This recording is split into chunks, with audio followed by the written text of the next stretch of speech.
Europe Midi Week-end. Lionel Gougelot.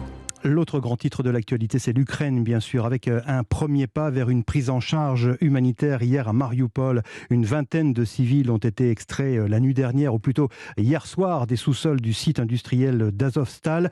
Mais des centaines de militaires et d'autres habitants de Mariupol restent terrés dans les sous-sols de ce complexe, Marion Gauthier.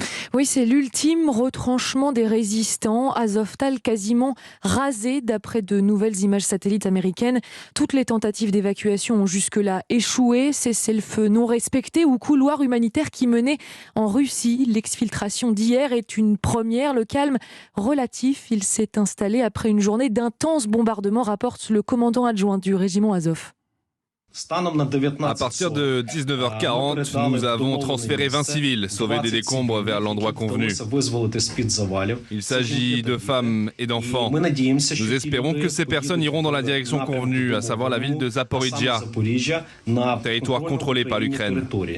Le ministère russe de la Défense affirme quant à lui que 2 groupes de civils, une cinquantaine de personnes ont pu quitter la ville portuaire.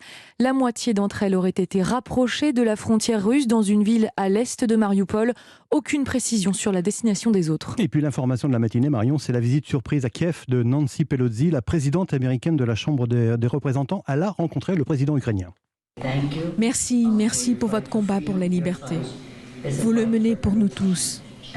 Ainsi, nous nous engageons à vous soutenir jusqu'à la fin de cette guerre. Voilà, Nancy Pelosi solennelle face à Volodymyr Zelensky dans son sweat à capuche kaki.